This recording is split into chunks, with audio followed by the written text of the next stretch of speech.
Guys, welcome back to Data with Dominic, and in today's video we're going to be looking at how to create your first um, Power BI report completely using Microsoft Fabric. Alright, so let's dive into the demo. So in previous demos I had showed you how to ingest data into your lakehouse using various methods such as data flows and pipelines. I linked to those videos, so you can check my channel. I have a Fabric playlist with all these videos, and I've showed you how to build your first data set as well.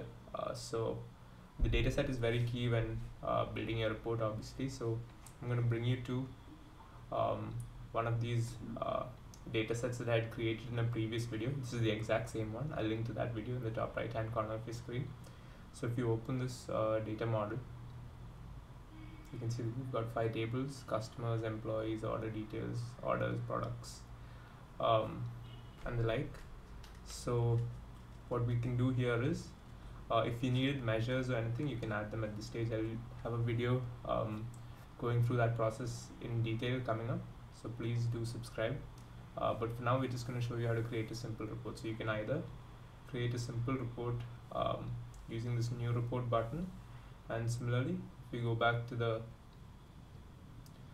same Lakehouse overview page, you can do create a report.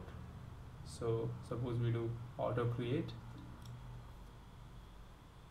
What happens is it uses Microsoft's new AI capabilities to go through your data and see what sort of visuals would work best for you. Alright, so you can see you get this very neat report which has already been set up, and it's quite good. But just to give you an idea, you could have started from a blank page. So I'll just show you what that looks like. So when we switch to edit mode, we come into a sort of the native Power BI interface that we're used to. So this is what Microsoft has created for us. To create a new page, we can go into our customers, and by city we can do a summation of, let's say we want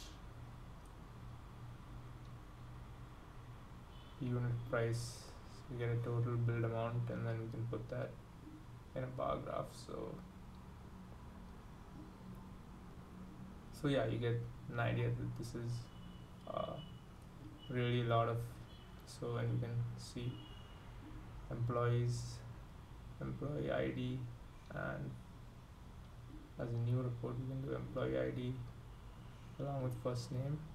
You can see who's given out the most discounts, right? So yeah, I mean, sort it in descending order. Yeah, so you can see that we have the Power BI environment that we are very much used to, and we can go into that and build out our report. So this video was just an introduction into getting started with your first Power BI report in Fabric. That's it for this video. I'll be doing with videos coming up more detailed videos about separate aspects, individual aspects of report building in Fabric. So stay tuned. Don't forget to like, share, subscribe, comment, and hit that bell icon, and I'll see you guys in the next one. Thank you.